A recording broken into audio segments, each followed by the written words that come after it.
Litre മുതൽ 12 litre വരെയുള്ള ചാക്സൺ aluminium pressure cooker വാങ്ങുമ്പോൾ 3 ലിറ്റർ അലുമിനിയം പ്രഷർ കുക്കറും സമ്മാനം. ADGP RSS വിവാദ കൂടിക്കാഴ്ചയിൽ ഇടപെട്ട് CPI ദേശീയ നേതൃത്വം. CPI സംസ്ഥാന ഘടകത്തോട് പാർട്ടി ദേശീയ നേതൃത്വം റിപ്പോർട്ട് തേടി.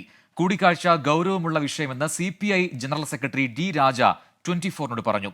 കൂടിക്കാഴ്ച രാഷ്ട്രീയപരമാണോ എന്നതടക്കം വ്യക്തമാക്കണമെന്നും സർക്കാരിന്റെ പ്രതികരണത്തിനായി കാത്തിരിക്കുന്നുവെന്നും D രാജ പറഞ്ഞു. 24 എക്സ്ക്ലൂസീവ്. RSS നേതാക്കളുമായി ADGP നടത്തിയ കൂടിക്കാഴ്ച ദേശീയ തലത്തിൽ തന്നെ ചർച്ചയായ ഘട്ടത്തിലാണ് CPI കേന്ദ്ര നേതൃത്വത്തിന്റെ ഇടപെടൽ. എന്തടിസ്ഥാനത്തിലാണ് കൂടിക്കാഴ്ച നടന്നതെന്ന് പൊതുജനങ്ങൾക്ക് മുന്നിൽ വ്യക്തമാക്കേണ്ടതുണ്ടെന്ന് general secretary D Raja. It is a serious matter.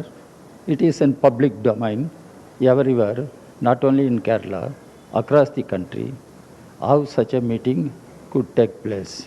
വിഷയത്തിന്റെ പ്രത്യാഘാതങ്ങളടക്കം പരിശോധിച്ച് റിപ്പോർട്ട് സമർപ്പിക്കാൻ സംസ്ഥാന ഘടകത്തോട് ആവശ്യപ്പെട്ടിട്ടുണ്ട്. സർക്കാർ എങ്ങനെ പ്രതികരിക്കുന്നുവെന്ന് കാത്തിരിക്കുന്നുവെന്നും രാജ.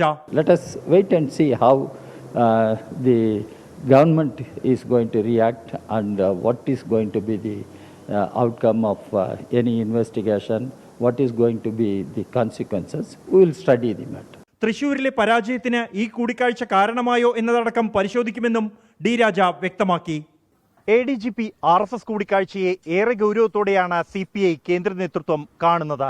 സർക്കാരിന്റെ പ്രതികരണത്തിനായി കാക്കുന്നു എന്ന് പറയുന്നതിലൂടെ മുഖ്യമന്ത്രി മൗനം വെടിയണം എന്ന് തന്നെയാണ് CPI കേന്ദ്ര നേതൃത്വം വ്യക്തമാക്കുന്നത്. ബൽറാം നെടുങ്ങാടി, 24 ഡൽഹി.